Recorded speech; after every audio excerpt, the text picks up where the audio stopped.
الحمد لله نحمده ونستعينه ونستغفره ونؤمن به ونتوكل عليه ونعوذ بالله من شرور أنفسنا ومن سيئات أعمالنا من يهده الله فلا مضل له ومن يضلله فلا هادي له وأشهد أن لا إله إلا الله وأشهد أن محمدا عبده ورسوله أما بعد فإن خير الحديث كتاب الله وخير الهدي هدي محمد صلى الله عليه وسلم وشر الأمور محدثاتها وكل محدثة بدعة وكل بدعة ضلالة وكل ضلالة في النار. أعوذ بالله من الشيطان الرجيم. بسم الله الرحمن الرحيم. يا أيها الذين آمنوا اتقوا الله حق تقاته ولا تموتن إلا وأنتم مسلمون. قال الله تبارك وتعالى في سورة النساء: يا أيها الناس اتقوا ربكم الذي خلقكم من نفس واحدة وخلق منها زوجها وبث منهما رجالا كثيرا ونساء واتقوا الله الذي تساءلون به والأرحام إن الله كان عليكم رقيبا. قال الله تبارك وتعالى في موضع آخر: يا أيها الذين آمنوا اتقوا الله وقولوا قولا سديدا يصلح لكم أعمالكم ويغفر لكم ذنوبكم ومن يطع الله ورسوله فقد فاز فوزا عظيما. قال الله تبارك وتعالى في سورة الحج أشهر معلومات فمن فرض فيهن الحج فلا رفث ولا فسوق ولا جدال في الحج إلى آخر الآية. تمام طرح کی تعریفیں، حمد و ثنا، بڑائی و کبریائی اس اللہ رب العالمین کے لیے لائق زیبا ہے جو تمام جہانوں کا پالنہار. اس اللہ رب العالمین کا لاکھ لاکھ شکر احسان ہے کہ اللہ رب العالمین نے مجھے اور آپ کو امت محمدیہ میں سے پیدا فرمایا، اور امت محمدیہ میں پیدا کرنے کے بعد کتاب و سنت کے ماننے والے گھرانوں میں اللہ نے پیدا فرمایا. اللہ سے دعا کریں کہ اللہ رب العالمین مرتے دم تک اسلام پر ثابت قدم رہنے کی توفیق عطا فرمائے، دین پر ثابت قدمی عطا فرمائے. یہ چھوٹی سی حمد و ثنا کے بعد درود و سلام کا نزول ہو جیو میرے اور آپ کے آخری نبی آمینہ کے لال مدینہ کے سردار جناب محمد الرسول اللہ صلی اللہ علیہ وسلم پر، اس نبی اقدس مقدس پر جس نبی اکرم صلی اللہ علیہ وسلم نے اس بھٹکتی ہوئی اس گمراہ قوم کو سیدھی راہ پر لانے کے لیے دن کو دن نہ سمجھا، رات کو رات نہ سمجھا، بلکہ اپنی پوری زندگی اس امت کے لیے صرف کر دی. اس نبی پر درود و سلام کا نزول ہو جیو جس نبی اکرم صلی اللہ علیہ وسلم نے اس امت کے ذریعے قیامت تک آنے والوں کے لیے ایسی رہنمائی کی جس کے بارے میں خود نبی نے کہا: لیلھا کنہارھا، میں تمہیں ایک ایسی شاہراہ پہ چھوڑ کے جا رہا ہوں جس کی راتیں بھی دن کی طرح سفید ہیں. اگر تم ان باتوں پر عمل کرنے والے بن جاؤ، اگر ان چیزوں پر تم عمل پیرا ہو جاؤ تو تمہارا ٹھکانہ جنت بن جائے. اس نبی پر درود و سلام کا نزول ہو جیو. اللہم صلی علی محمد وعلی آل محمد کما صلیت علی ابراہیم وعلی آل ابراہیم انک حمید مجید. اللہم بارک علی محمد وعلی آل محمد کما بارکت علی ابراہیم وعلی آل ابراہیم انک حمید مجید.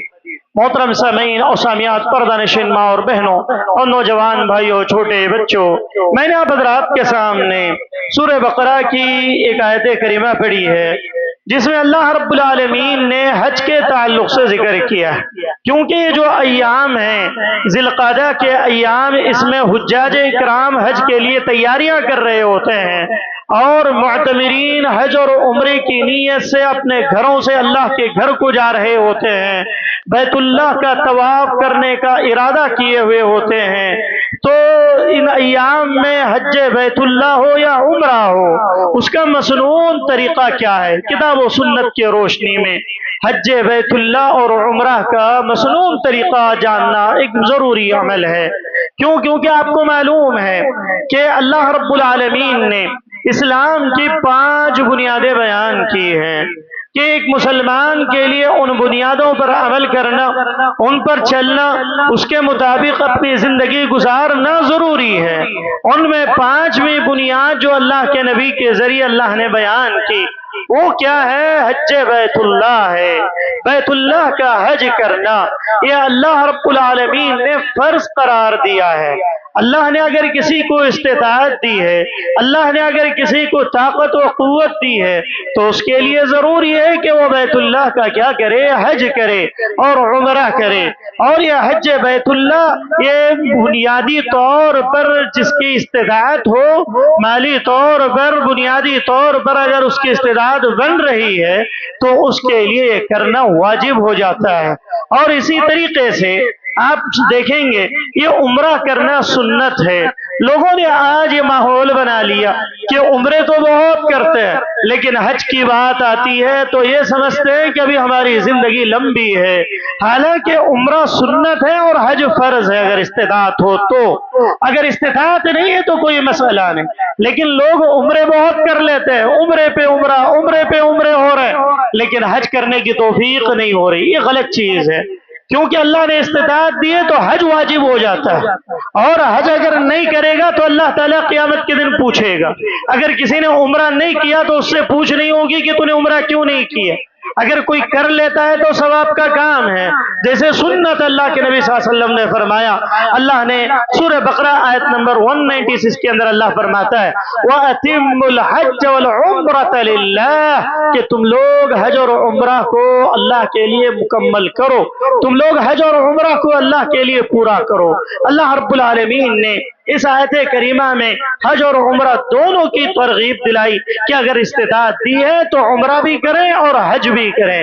اور آپ کو معلوم ہے کہ اگر انسان صرف عمرہ ہی کرتا رہے، عمرے کے بعد اگر حج کا نہ سوچے، وہ یہ سوچ کر رہے کہ اس کی زندگی لمبی ہے، اسے لمبی زندگی ملے گی، اس میں وہ کر لے گا، لیکن کبھی وقت نہیں میسر آتا ہے اور وہ اس دنیا سے چلا جاتا ہے۔ استطاعت کے باوجود اگر اس نے ٹال دیا تھا تو قیامت کے دن اس کے بارے میں پوچھا جائے گا کہ تجھے استطاعت میں نے دی تھی، من استطاع الیہ سبیلا، میرے راستے میں نکلنے کے لیے تو نے ایسا عمل کیوں نہیں کیا۔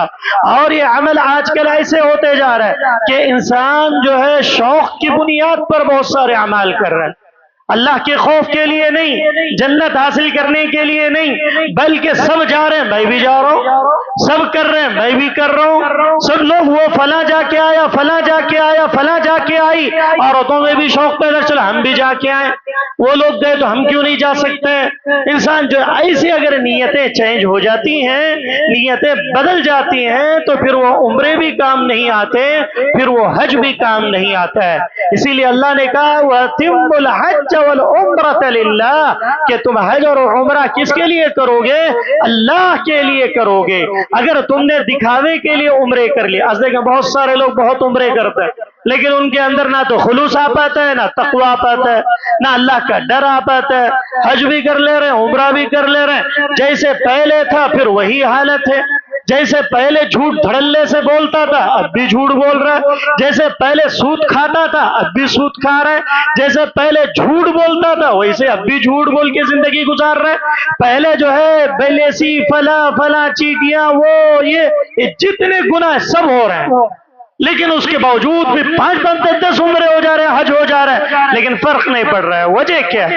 وجہ یہ وَأَتِمُّ الْحَجَّ وَالْعُمْرَةَ لِلَّهِ، اللہ کے لیے نہیں ہو پا رہے ہیں، بلکہ کبھی کوئی بزنس کے طور پر کر رہا ہے، کبھی کوئی دکھاوے کے لیے کر رہا ہے، کبھی کوئی حاجی صاحب لگانے کے لیے کر رہا ہے۔ آپ تعجب کریں گے کہ ایشیائی ممالک میں لوگ ایک حج کر لیں تو اپنے آگے حاجی لگا دیتے ہیں، حاجی لگا دیتے، کوئی عمری ہے تو معتمر عمری لگا دیتے ہیں، یہ غلط بات ہے۔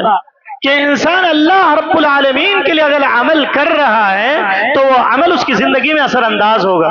اگر وہ عمل اللہ کے لیے نہیں ہے، بزنس کے لیے ہے یا دکھاوے کے لیے یا کسی اور چیز کے لیے، نہیں فلاں ہمارے خاندان میں گیا تھا، فلاں گیا تھا، چلو ہم بھی کر لیتے ہیں، فلاں گئی تھی ہم بھی چلی جائیں گے، اگر اس نیت سے کوئی جاتا ہے یا کوئی بزنس کی نیت سے جاتا ہے یا کوئی اور مقصد کے لیے عمل کرتا ہے، اللہ کہتا ہے کہ یہ عمل اسی کے لیے ہو جاتا ہے، وہ میرے لیے نہیں ہوتا.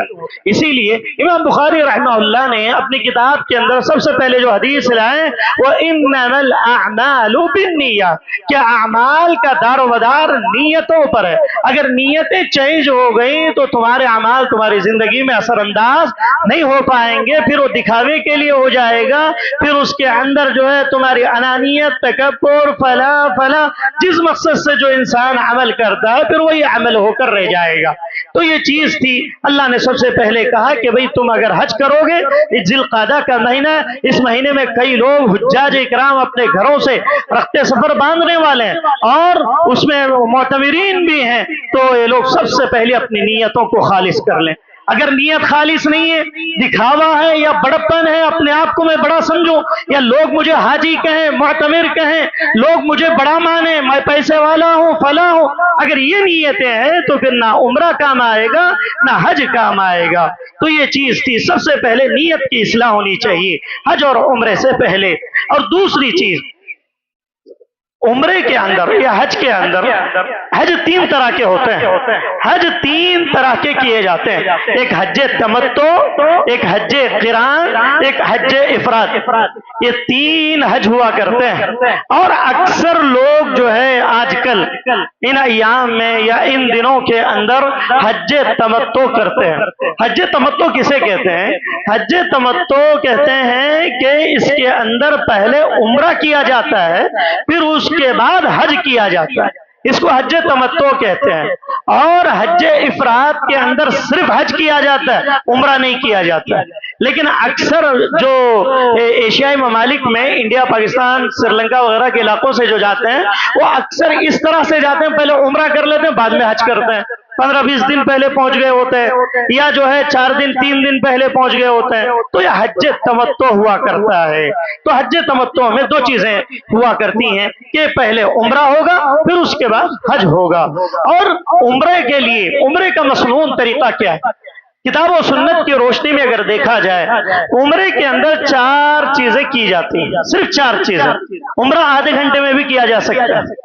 اسی لیے جو علماء یا بڑے کبار لوگ یا مالدار حضرات کیا کرتے ہیں، ایک دن میں عمرہ کر کے واپس انڈیا آ جاتے ہیں.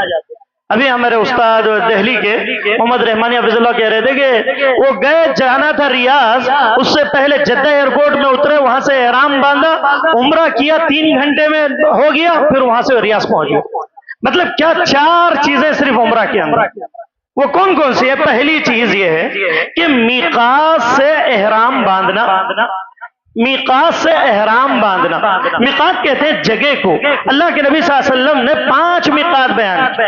اب انڈیا والوں کے لیے جو میقات اکثر پڑتا ہے، مثال طور پہ ہماری بات اگر کی جائے، ہمارے ریدوک، بلاری، ان علاقوں میں کرناٹک کے بنگلور کے جو ایئرپورٹ سے جو جاتے ہیں ان لوگوں کے لیے کیا ہے، وہ لوگ جو بنگلور ایئرپورٹ میں احرام باندھ لیں گے، بنگلور ایئرپورٹ میں غسل کر کے احرام باندھ لیں گے. ابھی نیت نہیں کریں گے، صرف احرام باندھیں گے. اور احرام کا طریقہ 2 چادریں ہوں گی، ایک چادر تہبند کے طور پر نیچے باندھ لیں گے مرد حضرات، اور دوسری چادر دایاں کندھا کھلا رکھیں گے اور بائیں کندھے پر چادر ڈالی جائے گی. یہ پہلا عمل. غسل کیا ایئرپورٹ میں آپ نے یا وضو کیا، اس کے بعد آپ نے احرام باندھ لیا، آپ جو ہے پلین میں بیٹھ گئے. اب وہاں سے صرف تلبیہ کہتے رہیں گے آپ، لبیک اللہم لبیک لبیک لا شریک لک لبیک ان الحمد والنعمت لک والملک لا شریک لک. یہ تکبیرات تلبیہ آپ کہتے رہیں. جیسے ہی اب وہاں سے فلائٹ بنگلور سے نکلے گی، جدہ کے آسمان پر، جدہ کے اوپر آسمان پر جیسے فلائٹ جائے گی میقات آئے گا. میقات میں آپ کو فلائٹ میں اعلان کیا جائے گا کہ بھئی یہاں سے نیت کر لیں. نیت کس چیز کا نام ہے؟ میں نے کہا نیت اچھی ہونی چاہیے. نیت میں کھوٹ ہے پھر نہ تو ان کی زندگیاں درست ہوں گی نہ ان کے کاروبار صحیح ہوں گے. نیتوں میں اگر کھوٹ آ گیا تو پھر عمرے بھی بیکار، حج پیسہ سب کچھ بیکار، انسان کی پوری زندگی بیکار ہو جائے. وہاں پر اعلان کیا جائے گا فلائٹ میں کہ آپ یہاں سے نیت کر لیں. کس چیز کی نیت کریں گے؟ آپ عمرے کی نیت کریں گے. کیسے کریں گے؟ اللہم لبیک عمرتن انی. کیا بولیں گے؟ ایئرپورٹ میں اعلان، فلائٹ میں اعلان ہوگا کہ بھئی یہاں میقات آ گیا، اپنے احرام باندھ چکے ہیں آپ، تو کوئی حرج کی بات نہیں. عورتوں کے لیے کوئی احرام نہیں ہے. یا کچھ عورتیں سفید اوڑھنیاں اوڑھ لیتی ہیں، یہ درست نہیں ہے. ان کے لیے کچھ بھی نہیں، جو لباس میں وہی لباس پہ رہے گی. لیکن جدہ کے اوپر جیسے آسمان میں فلائٹ جائے گی وہاں پر اعلان ہوگا تو اس کے بعد آپ نیت کر لیں گے. اللہم لبیک عمرتن عنی، اے اللہ میں عمرے کے لیے حاضر ہوا ہوں میری طرف سے. اگر کوئی حج بدل کر رہا ہے، میں اپنی ماں کی طرف سے حج کا عمرہ کر رہا ہوں تو کیا کہیں گے؟ ان امی اللہم لبیک عمرتن ان امی، یا ان ابی ان اخی، میں بھائی کی طرف سے، ماں کی طرف سے، بیٹے کی طرف سے، یا بہو فلاں کس کی بھی طرف سے. تو وہاں پر اس کا نام لے لیں جس کی طرف سے آپ عمرہ کر رہے ہیں یا حج کر رہے ہیں. اگر حج بدل ہے تو نہیں، اپنے لیے کر رہے ہیں انی بولیں گے آپ. ٹھیک ہے، یہ کام ہو گیا. اب اس کے بعد سے آپ تلبیہ پڑھتے رہیں. تلبیہ پڑھنے کے بعد جدہ ایئرپورٹ میں جا کر آپ جیسے ہی لینڈ ہوں گے یا ڈائریکٹ مدینہ اگر پہنچیں گے، مدینے میں پہنچنے تک بھی آپ تلبیہ پڑھتے رہیں گے. اس کے بعد جیسے ہی آپ جو ہے اپنے ہوٹل چلے جائیں گے، جانے کے بعد سامان رکھ کر اپنا کمرہ لینے کے بعد آپ وہاں سے وضو کر کے سیدھا خانے کعبہ جائیں. سیدھا خانے کعبہ آپ جائیں. اگر رات ہو رہی ہے نہیں جا پا رہے کوئی بات نہیں، سو جائیں، سو کر صبح جائیں، کوئی مسئلہ نہیں ہے. حالت احرام میں ہی رہیں گے آپ. لیکن بہت سارے لوگ جلد بازی میں رہتے ہیں، ابھی کمرے میں بھی نہیں جاتے، سامان پھینکتے فوراً بھاگتے. یہ جلد بازی درست نہیں ہے. آپ اطمینان سے آپ اپنے کمرے میں جائیں، اپنا سامان رکھیں، پھر چیک آؤٹ آپ جو ہے اپنے کمرے کی کیلی لیں، اس کے بعد پھر وہاں سے آپ خانے کعبہ کے لیے چلے جائیں. یہ پہلا کام تھا. اور دوسرا کام کیا ہے؟ جیسے آپ خانے کعبہ جائیں گے، سب سے پہلے اگر آپ کو خانے کعبہ دیکھنے کا موقع مل گیا تو آپ جو ہے خانے کعبہ کو دیکھ کر اللہ کا شکر ادا کریں، پھر دعا کریں. دعا کرنے کے بعد آپ کو کیا کرنا ہے؟ جیسے ہی آپ نے آپ کو خانے کعبہ کو دیکھا، اب وہاں سے جو ہے دوسرا مسئلہ آتا ہے طواف کا. طواف کرنا ہے. طواف کیسے کریں گے؟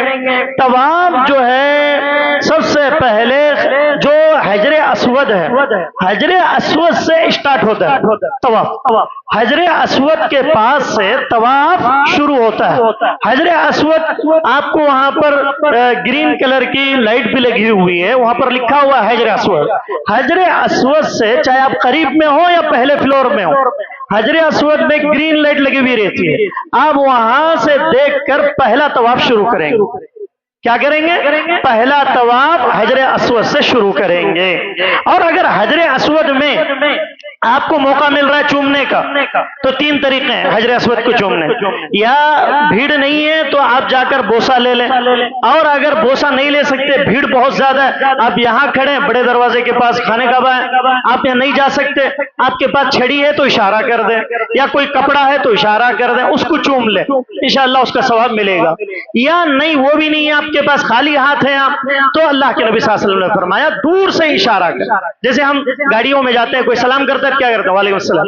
تو ایسے حجر اسود کو دیکھ کر اگر پہلے فلور سے بھی اشارہ کرتا ہے تو اس کو ثواب ملے گا. اور اگر وہ دعا بھی کرتا ہے تو انشاءاللہ اللہ تعالیٰ وہ دعا قبول کرے گا. پہلا چکر جیسے ہی آپ حجر اسود سے رکن یمانی، حجر اسود اور رکن یمانی، بہت سارے لوگ کنفیوز کیا کرتے ہیں، رکن یمانی سے ہی طواف شروع کر دیتے. یہ غلط ہے، وہ طواف صحیح نہیں. حجر اسود الگ ہے، رکن یمانی الگ ہے. رکن یمانی حتیم کے بازوق میں آتا ہے، بائیں طرف آتا ہے. اور حجر اسود جو ہے اس کے خانے کعبہ کے جیسے میں نے کہا اس کے نشان کے لیے انہوں نے لائٹ بھی لگائی ہوئی ہے، نام بھی لکھا ہوا ہے، بورڈ بھی لگا ہوا ہے. تو وہاں سے آپ طواف شروع کریں. جیسے طواف کرتے رہیں گے، رکن یمانی اور حجر اسود کے درمیان جیسے ہی آئیں گے آپ کو ایک دعا پڑھنی. کیا دعا؟ ربنا آتنا فی الدنیا حسنہ وفی الآخرۃ حسنہ وقنا عذاب النار. یہ دعا حجر اسود اور رکن یمانی کے درمیان پڑیں گے۔ اور جیسے ہی آپ حجر اسود سے شروع کیے پورا چکر لگا کے رکن یمانی آ جائے، آنے کے بعد جیسے حجر اسود کے پاس پہنچیں گے آپ کا ایک چکر ہوا، ایسے 7 چکر لگانے ہیں۔ 7 چکروں کے اندر آپ کو جو ہے یہ دعائیں جو بھی اذکار یاد ہے، ربنا آتنا فی الدنیا حسنہ وفی الآخرۃ حسنہ وقنا عذاب النار، یا اس کے علاوہ جو بھی آپ رب مانگنا چاہتے ہیں اللہ رب العالمین سے آپ وہ دعا مانگ سکتے ہیں۔ اور کیونکہ یہ چیزیں ایسی ہیں پریکٹیکل جب تک نہیں کریں گے سمجھ میں نہیں آئی، یا کہیں سن کر یا کتابوں میں پڑھ کے سمجھ میں نہیں آئی۔ بہت سارے علماء کے بارے میں آتا ہے، ایک عالم دین تھے، ان کی کتاب خود ہے کتاب الحج، حج کی کتاب ہے۔ جب وہ حج کرنے گئے تو انہوں نے کیا کیا، جوش میں وہ خانہ کعبہ کو دیکھ کر سمجھ میں نہیں آتا، انسان اپنا حواس کھو بیٹھ، 7 چکر کے بجائے ڈبل چکر لگا دیا انہوں نے، 14 چکر۔ کہتے ہیں کہ سمجھ میں نہیں آیا، میں سمجھ رہا تھا کہ میں پورا گھوم کے پھر وہیں آ رہا ہوں، تو رکن یمانی سے پھر دوبارہ لوٹ کے آ رہے ہیں، ایسے ہو جاتے ہیں۔ تو 7 چکر آپ کو کیا ہے خانہ کعبہ کے لگانے ہیں۔ اور پھر ایک چیز، خانہ کعبہ کے پاس حتیم کا علاقہ ہے، کچھ علاقہ جہاں پر باؤنڈری لگی ہوئی ہے، جہاں پر بعد میں نماز پڑھنے کا موقع ملتا ہے۔ وہ حتیم کا علاقہ کس لیے چھوڑ دیا گیا تھا آپ کو جانتے ہیں؟ خانہ کعبہ جب تعمیر کیا گیا تو خانہ کعبہ کی تعمیر میں لوگوں نے مسجد کے لیے چندہ دیا، اللہ کے بیت اللہ کے لیے لوگوں نے پیسہ، حلال کا پیسہ جمع کیا، حرام کا پیسہ نہیں، سود کا پیسہ نہیں، اور اس کا دالیس پیسے نہیں، بلکہ حلال پیسے خانہ کعبہ کے لیے لگائے گئے۔ تو عبد المطلب کے دور میں، کیونکہ انہی کے خاندان کے لوگوں نے اس کو کام کیا تھا، اسماعیلی خاندان اسماعیلیہ نے ہی تو اس کی بنیاد رکھی تھی۔ وَإِذْ يَرْفَعُ إِبْرَاهِيمُ الْقَوَاعِدَ مِنَ الْبَيْتِ وَإِسْمَاعِيلُ رَبَّنَا تَقَبَّلْ مِنَّا إِنَّكَ أَنْتَ السَّمِيعُ الْعَلِيمُ، کہ ابراہیم اور اسماعیل نے جو بنیاد رکھی تھی، بعد میں عبد المطلب جو بنو ہاشم کے تھے انہوں نے کیا کیا، بھئی کہا کہ بھئی حلال پیسہ دو، نہیں تو پیسوں کی ضرورت ہی نہیں۔ لوگوں نے کیا کیا، حلال پیسہ دیا، اور بنانے میں مسجد کا کچھ حصہ بچ گیا تو اس حصے کو ویسے ہی چھوڑ دیا گیا، حرام پیسہ نہیں لیا گیا، کہا گیا کہ بھئی نہیں، اس کو نہیں، اللہ کے گھر کو نہیں لگایا جائے گا۔ پھر وہ آج تک بھی وہ علاقہ حتیم کا علاقہ کہلایا جاتا ہے۔ کون سا علاقہ؟ حتیم میں اگر موقع ملا تو 2 رکعت نماز پڑھ لیں، اللہ تعالیٰ اس کا اجر بہت زیادہ دینے والا ہے۔ وہ حتیم کا علاقہ ہے، اس میں اکثر لوگ جو ہے ہماری عمروں میں جانے والے 50 سال 40 سال وہاں تک پہنچ ہی نہیں پاتے، حجر اسود تک بھی نہیں جا پاتے ہیں۔ جو نوجوان اگر کوئی جاتے ہیں تو وہ الحمدللہ وہاں پر موقع مجھے بھی ملا، حجر اسود کو چومنے کا بھی موقع ملا، تو وہاں پر جو ہے آپ 2 رکعت نماز پڑھیں گے۔ اور جیسے ہی آپ نے 7 چکر مکمل کر لیے، وہ ہونے کے بعد سب سے پہلے آپ زمزم پیئیں گے۔ کیا کریں گے؟ زمزم پینا اللہ کے نبی صلی اللہ علیہ وسلم کی سنت، اور یہ زمزم جو ہے اللہ نے اس میں غذا بھی رکھی ہے اور پیاس بھی بجھا دیتا ہے زمزم۔ اور اللہ کے نبی نے فرمایا جو شخص جس نیت سے زمزم پیتا ہے اللہ اس کی مراد پوری کر دیتا ہے، اس کی نیت کو پوری کر دے۔ عبداللہ بن مبارک بہت بڑے تابعی ہیں، کہتے ہیں کہ انہوں نے زمزم پیا تو کیا نیت کی تھی کہ اے اللہ تو مجھے قیامت کے دن میدان محشر میں تو پیاسا مت رکھنا، آج جو میں زمزم پی رہا ہوں اے اللہ وہ پیاس میری قیامت کے دن بجھا دے۔ ان کی دعا اللہ رب العالمین قبول۔ اور اسی طریقے سے ابن حجر رحمہ اللہ اتنے بڑے عالم دین ہیں، حافظ ابن حجر فتح الباری جو جن کی شرح ہے بخاری کی، وہ کہتے ہیں کہ ان کے استاد امام زاہبی رحمہ اللہ بہت بڑے عالم دین، وہ کہ ان کا حافظہ بہت غضب کا حافظہ تھا امام زاہبی رحمہ اللہ کا۔ انہوں نے دیکھا کہ میرے استاد کا حافظہ بہت اچھا ہے، تو زمزم پیتے ہوئے انہوں نے دعا کی اے اللہ تو مجھے امام زاہبی جیسا حافظہ عطا فرما۔ پھر اللہ نے ان کی دعا اسی قبول کی کہ ابن حجر کے وہ زمزم پیتے ہوئے جو دعا انہوں نے کی تھی وہ دعا اتنی قبول ہوئی کہ ابن حجر ان سے بڑے عالم بن گئے، استاد سے بڑے عالم بن گئے۔ بننے کے بعد وہ ان کی غلطیاں نکالنے لگے کتابوں میں کہ بھئی امام زاہبی نے فلاں حدیث میں غلطی کی ہے، فلاں جگہ یہ راوی ایسا ہے، فلاں جگہ یہ غلطی ہوئی ہے، ان کی غلطیاں انہوں نے نکالنا شروع کر دی۔ تو امام ابن حجر کہتے تھے کاش میں جب زمزم پی رہا تھا اس وقت یہ دعا کرتا اے اللہ امام زاہبی سے اچھا حافظہ عطا فرما، اللہ مجھے اور اچھا حافظہ دے۔ اللہ تو بتلانا کیا وہاں پر زمزم پیا جائے۔ پہلے کیا تھا؟ پہلے آل سعود کے خاندان کی یہ خدمات ہیں، آل سعود نے کیا کیا، وہاں پر کنویں کے پاس پانی رکھا ہوا رہتا تھا، وہ پیتے تھے لوگ، لیکن اس کو بند کر دیا گیا۔ آج جو ہے طواف کے بعد آپ کو نل لگے ہوئے ہیں، وہاں پر جا کر آپ کو زمزم اپنے سر پہ بھی ڈال سکتے ہیں، بدن پہ بھی ڈال سکتے ہیں اور پی سکتے ہیں آپ، اور اس میں اللہ نے برکت رکھی ہے۔ وہ پینے کے بعد تیسرا کام کیا کریں گے آپ کہ وہاں سے 2 رکعت نماز پڑھیں گے آپ مقام ابراہیم پر۔ مقام ابراہیم میں جیسے ہی 2 رکعت نماز پڑھے، نماز پڑھنے کے فوری بعد آپ کہاں چلے جائیں گے؟ تیسرا کام صفا اور مروہ، 2 پہاڑوں کے نام ہیں یہ، ایک صفا ہے، دوسرا مروہ ہے، یہ پہاڑوں کے نام ہیں، اور یہاں پر یہ آپ کو جو ہے 7 چکر لگانے ہیں۔ یہاں پر بھی کتنے چکر لگانے ہیں؟ صفا مروہ کے چکر، جو اما ہاجرہ نے جو چکر لگائے تھے وہ چکر آپ کو 7 چکر لگانے ہیں۔ پہلے آپ کہاں کیا کریں گے؟ صفا کے پاس کھڑے ہو کر خانہ کعبہ کی طرف رخ کریں، رخ کر کے وہاں سے آپ دعا پڑھیں گے، لا الہ الا اللہ وحدہ لا شریک لہ لہ الملک ولہ الحمد وہو علی کل شیء قدیر۔ یہ پڑھنے کے بعد وہاں سے آپ مروہ کی طرف دوڑیں گے، اور جو مرد حضرات ہیں وہ پہلے 3 چکروں میں وہاں پر نشانات لگے ہوئے ہیں گرین کلر کے، وہاں پر تھوڑا تیزی سے دوڑیں گے، جاکنگ کرنا جس کو انگلش میں کہتے ہیں آپ لوگ، کہ ایک تو چلنا ہے، اس سے تھوڑا تیز چلنا۔ تو ان جگہوں پر جیسے اما ہاجرہ نے پانی کے لیے دوڑا تھا تو مرد حضرات دوڑیں گے، عورتیں نہیں دوڑیں گی۔ مرد حضرات 3 چکروں میں دوڑنے کی شکل میں بھاگیں گے، وہاں پر طاقت ہے تو، بزرگ ہے تو سکون کے ساتھ کنارے سے جائیں۔ 1 چکر آپ کا صفا سے مروہ ہوا، پھر مروہ سے صفا کی طرف آئیں گے آپ، اور اس کے درمیان جو بھی اذکار پڑھنے آپ پڑھ سکتے ہیں، اور وہ آنے کے بعد 2 چکر ہو گئے آپ کے، پھر ایسے تیسرا، چوتھا، 5واں، 6واں، 7واں جو ہے آپ کا مروہ کے پاس ختم ہوگا۔ یہ 7 چکر ہوئے۔ اب 7 چکر ہونے کے بعد آپ کو کیا کرنا ہے؟ چوتھا کام، آپ کو سر کے بال منڈوانا ہے۔ جیسے آپ مروہ کے پاس گئے، مروہ کے پاس سے پیچھے سے ایک راستہ ہے، وہاں سے آپ کو جو ہے پاکستانیوں کے ٹکلے کرنے کے جو دکان ہے وہ لائن ہے پوری، وہ لائن میں آپ جا کے کرا سکتے ہیں۔ اور آج کل سعودیہ نے 2025-26 کے اندر کیا کیا ہے؟ گاڑیاں رکھ دی ہیں، فری میں آپ بال کٹا سکتے ہیں، پیسہ خرچ کرنے کی، 10 ریال خرچ کرنے کی ضرورت نہیں ہے، آپ جو مروہ میں بال کٹا لیں گے۔ عورتیں 1 مٹھی کے برابر بال اپنے کیا کر دیں گی؟ کٹ کر دیں گی، تھوڑے بال بھی کٹ کر دیں تو کوئی حرج کی بات نہیں، لیکن عورتیں گنڈو نہیں کرائیں گی۔ یہ اس طرح کا عمل کچھ عورتیں کرتی ہیں، یہ غلط ہے، جائز نہیں ہے، صرف کچھ بال کاٹیں گے، اور یہ 4 ہو آپ کا عمرہ ہو گیا۔ اب اس کے بعد آپ احرام کھول کے اب نارمل انسان ہو جائیں گے، آپ کے اوپر دم نہیں ہوگا۔ کیوں؟ کیونکہ حالت احرام میں آپ نے کسی کو گالی دی، حالت احرام میں چوٹی جا رہی تھی مار دیا، حالت احرام میں کسی کو دھکا دے دیا، ایسا کچھ کیا تو دم لگے گا پھر آپ کے اوپر، پھر آپ کو جو ہے 3 مسکینوں کو کھانا کھلانا، فلاں پیسہ دینا، فلاں کرنا، دم لگ جائے گا۔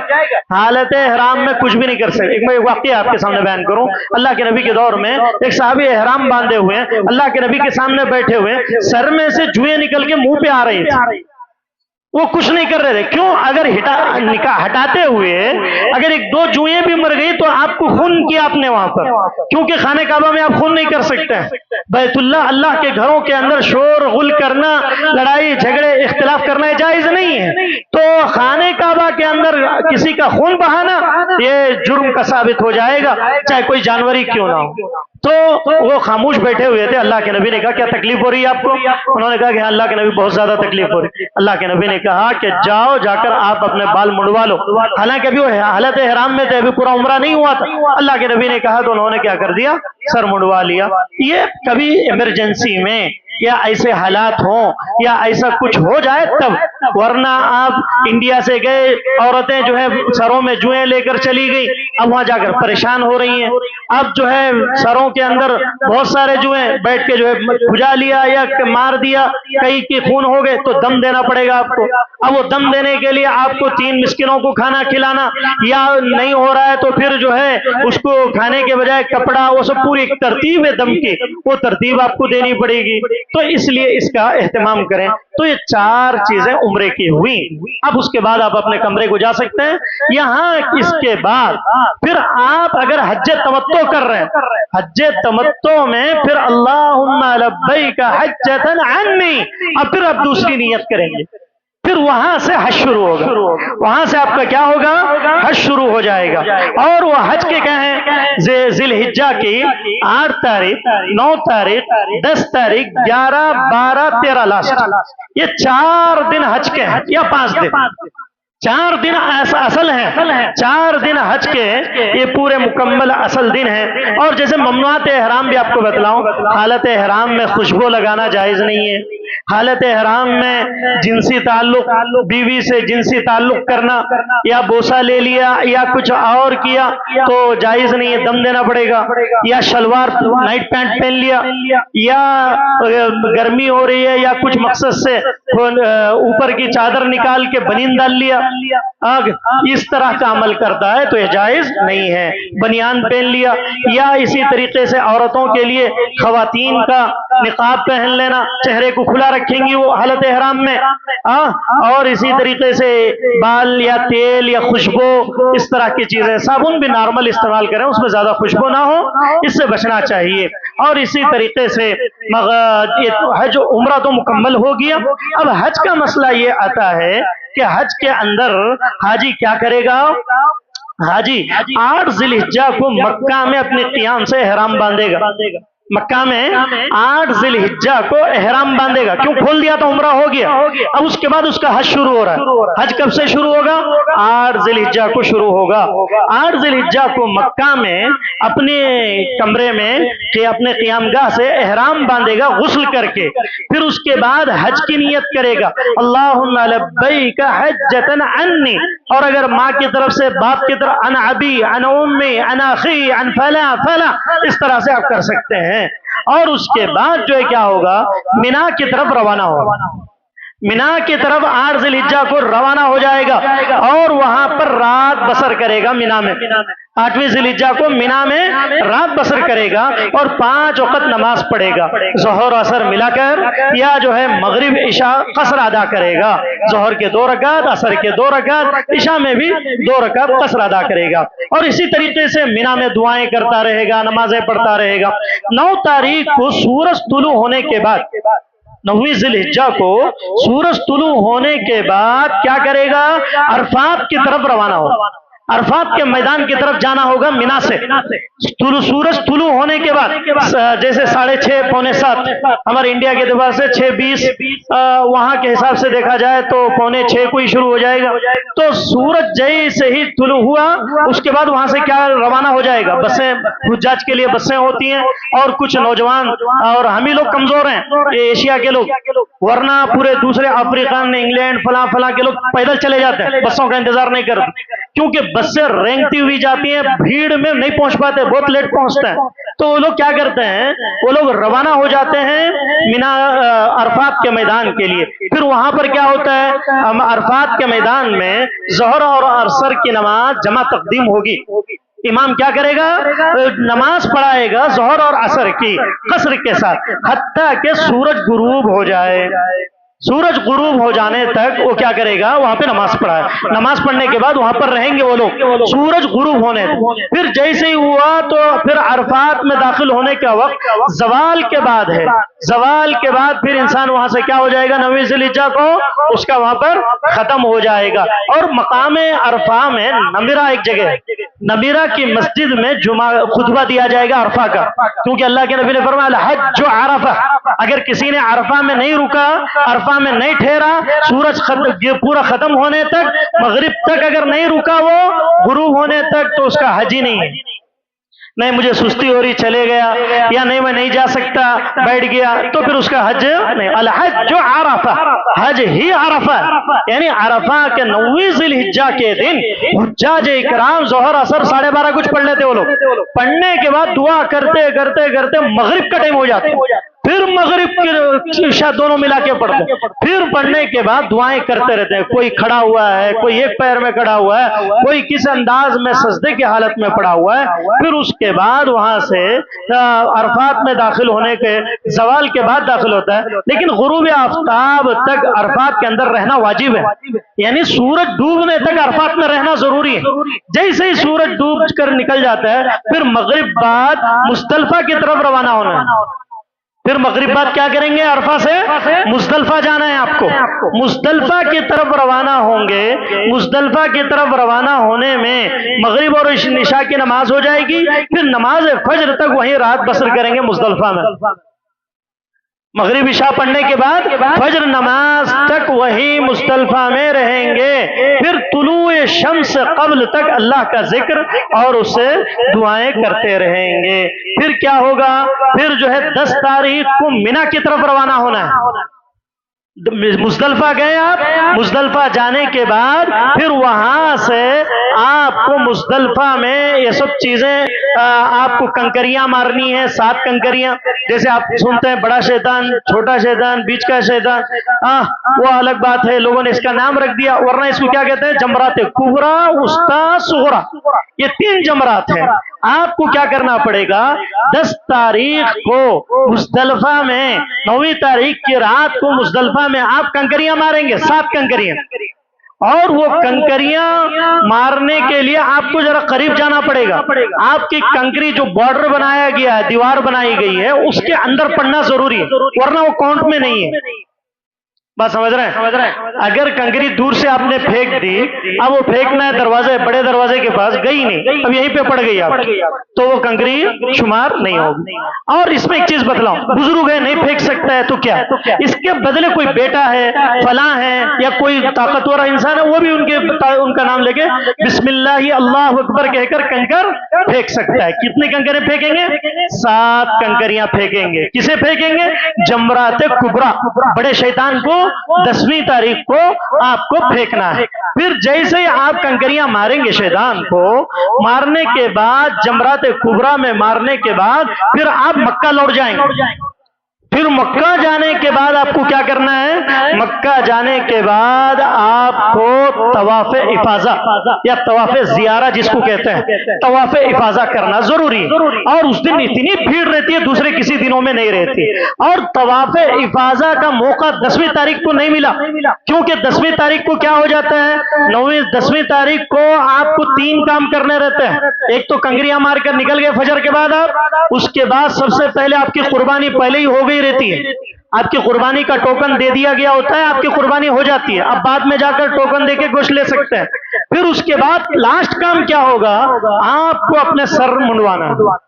اور جیسے آپ 10ویں تاریخ کو سر مڑوا لیں گے، اس کے بعد آپ کو طواف زیارہ، طواف افاضہ جس کو کہتے ہیں، آپ کو طواف زیارہ کرنا. پھر اس کے بعد 2 رکعت نماز پڑھنا.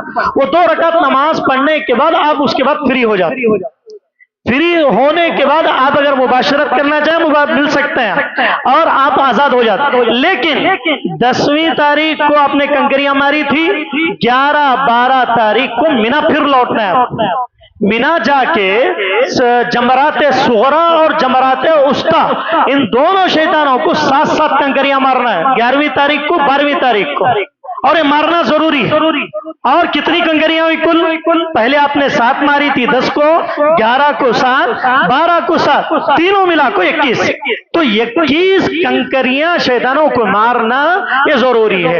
اور جیسے ہی 12 تاریخ کو آپ نے وہ مار لیا، پھر اس کے بعد آپ کیا کریں گے؟ طواف وداع. پھر مکہ لوٹنا ہے آپ کو مینا سے. وہ وہاں پر بس کے انتظامات ہوتے ہیں، وہ لوگ خود پہنچا دیتے ہیں، کیونکہ اللہ تعالیٰ خاندان آل سعود کو اللہ تعالیٰ خوش رکھے، ان کے بچوں میں، ان کی زندگیوں میں اللہ تعالیٰ خوشیاں عطا فرمائے. کیونکہ سعودی عرب کا یہ جو خاندان آل سعود ہیں، یہ لوگ جو ہے ایسی خدمات انجام دے رہے ہیں، اس سے پہلے ایسے کبھی ہوا ہی نہیں تھا. اللہ تعالیٰ ہر طرح کی سہولتیں کر رہے ہیں. آل سعود کا خاندان، یہ خاندان ایسا خاندان ہے، انہوں نے سعودی عرب کے آنے والے جتنے حجاج ہیں ان کی ایسی خدمت کی، اس سے پہلے کسی نے ایسی خدمت نہیں کی. 40 سال 50 سال پہلے جو حج عمرے کو جاتے تھے، ان کے قافلوں کو لوٹ لیا جاتا تھا. خلافت عثمانیہ میں ایک حجاج کے قافلے کو لوٹ لیا گیا تو ایک شاعر نے پورا ایک قصیدہ لکھ دیا، کہا کہ بھئی جب سے خاندان آل سعود آئے ہیں اس کے بعد سے یہ جو ہے ان کے وہاں پر امن و سکون ہے، اور اللہ تعالیٰ ان کے خاندان کو اللہ تعالیٰ خوشیاں نصیب فرمائے، اللہ ان کی خدمات کو خادم حرمین الشریفین اور محمد بن سلمان اور آل سعود اور آل عبدالعزیز اور آل فہد آل عبداللہ، یہ جتنے پورے بھائی ہیں یہ پورے خاندان کے لوگوں کو اللہ تعالیٰ ان کی زندگیوں میں برکتیں عطا فرمائے۔ آج ایرانیوں کو آج پوری دنیا ان کے خلاف کہتی ہے کہ سعودی عیاشی کر رہا ہے، کہتی ہے کہ آل سعود فلاں کر رہا ہے، یہ خاندان ایسا کر رہا ہے، یہ خاندان ویسا، خاندانوں کو بدنام کرنے کی کوشش کی جاتی۔ اللہ تعالیٰ ایسے لوگوں کو سمجھ عطا فرمائے اور ان کی زندگیوں میں برکتیں عطا فرمائے۔ تو آخری آپ کو کام یہ کرنا ہے کہ 12ویں ذی الحجہ کو آپ جو ہے طواف ودا کسے کہتے ہیں؟ ودائی، لاسٹ طواف کریں گے آپ، لاسٹ طواف ودا، وہ جیسے ہی کر لیے آپ کا حج بھی ہو گیا، عمرہ بھی ہو گیا، اس کے بعد سے آپ شاپنگ جو چاہے وہ آپ کر سکتے ہیں۔ اور اگر آپ فوراً اگر ودا کر لے رہے ہیں تو اچھی بات، نہیں مل رہا موقع تو پوری شاپنگ کر کے مکہ میں 5 دن اور رک کے لاسٹ میں آپ کو طواف کر کے ہی آنا ہے، پھر چھوڑ کے آگے تو پھر اس کے الگ دم دینا پڑے گا۔ تو یہ تھا مکمل عمرہ اور حج کا طریقہ مسنون کتاب و سنت کی روشنی میں۔ اللہ رب العالمین سے دعا گو کہ بار الہ کہنے والے کو کہنے سے زیادہ، سننے والوں کو سننے زیادہ عمل کی توفیق عطا فرما۔ اللہ تعالیٰ گناہوں سے بچنے کی توفیق عطا فرما، اللہ سیاکاریوں سے دور رہنے کی توفیق عطا فرما۔ اللہ جتنے لوگ بیٹھے ہوئے ہیں، اللہ جو لوگ پریشان حال ہیں، اللہ ان کی پریشانیوں کو دور فرما، اللہ ان کی پریشانیوں کو دور فرما۔ اللہ جو لوگ قرض دار ہیں، اللہ ان کے لیے آسانیاں فرما۔ اللہ جتنے لوگ بیٹھے ہوئے ہیں، اللہ جو لوگ پریشان حال ہیں، اللہ ان کی پریشانیوں کو دور فرما۔ اللہ جن کے والدین اس دنیا سے جا چکے ہیں، اللہ تو انہیں جنت الفردوس میں اعلیٰ مقام نصیب عطا فرما۔ اللہ جن کے والدین اس دنیا میں موجود ہیں، اللہ تو انہیں ان کی خدمت کرنے کی توفیق عطا فرما۔ آمین۔ السلام علیکم ورحمۃ اللہ وبرکاتہ۔